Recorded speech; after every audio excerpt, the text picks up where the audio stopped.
What if I told you the person who loves staying at home isn't antisocial, lazy, or missing out on life? They might actually understand something most people don't. Here's the strange part. Some of the happiest, most mentally balanced people on Earth intentionally choose quiet rooms, familiar walls, and long hours alone. No parties, no crowds, no constant noise. Sounds boring, right? But your brain doesn't agree. In fact, neuroscience and psychology reveal something unexpected about why certain people genuinely prefer staying home. And once you hear it, you might start seeing your own habits very differently. So why does home feel like safety to some people and a cage to others? Let's start with something your brain does every single day without asking you. Your brain is a prediction machine. It constantly scans your environment, asking one simple question: am I safe? When you're at home,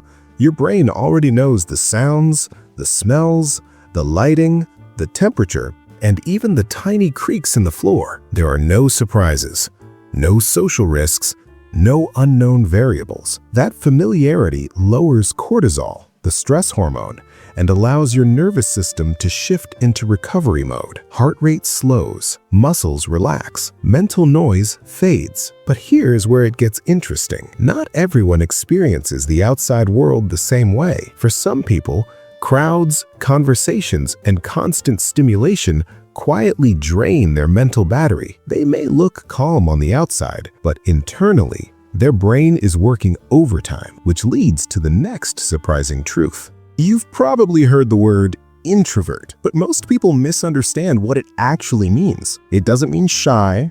It doesn't mean awkward. It means your brain processes stimulation more intensely. Psychologists have found that introverted brains respond more strongly to dopamine, the chemical linked to excitement and reward. That sounds good, until too much stimulation starts feeling overwhelming instead of energizing. So while some people recharge by going out, introverts recharge by reducing stimulation. Quiet rooms, familiar routines, and yes, staying home. But wait, this isn't just about personality. Something deeper is happening emotionally. Home isn't just a place, it's emotional armor. Inside your home, you control your environment. You decide when to speak, when to rest, when to disconnect. There's no pressure to perform, impress, or react. For people who grew up in unpredictable environments, this control becomes especially powerful. Stability feels like peace. Silence feels like safety. Familiar walls become psychological protection. And here's the twist. Your brain remembers emotional safety more than logical safety. Even if nothing dangerous is happening outside,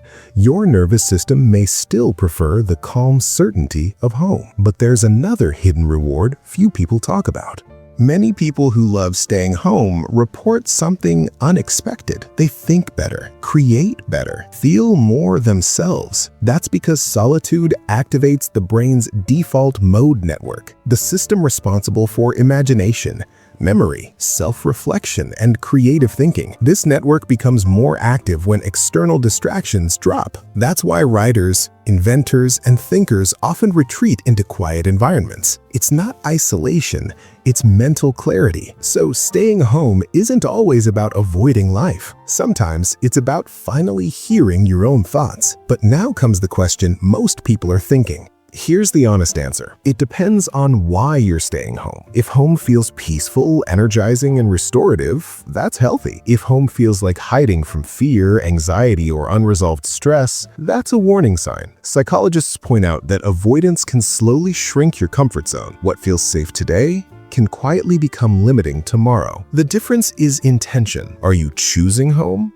Or is fear choosing it for you? That question matters more than personality labels ever will. But there's one final reason people love staying home that almost nobody realizes. When you're alone or in your own space, you're not performing a role. You're not adapting your tone, posture, or personality to match a room. You're simply you. For some people, that authenticity feels like oxygen. Home becomes the place where masks come off, nervous systems reset, and identity feels stable again. In a world full of noise, comparison, and constant stimulation, that quiet becomes incredibly valuable. So maybe loving home isn't about escaping the world. Maybe it's about protecting your inner world. And once you understand that, you stop judging yourself or others for it. You start respecting the way different brains survive, recharge, and thrive. Now, here's the real question. Do you love staying home because your brain is wired for calm, or because something in your life needs attention? That answer might tell you more about yourself than you expect. If this made you think differently about your own habits,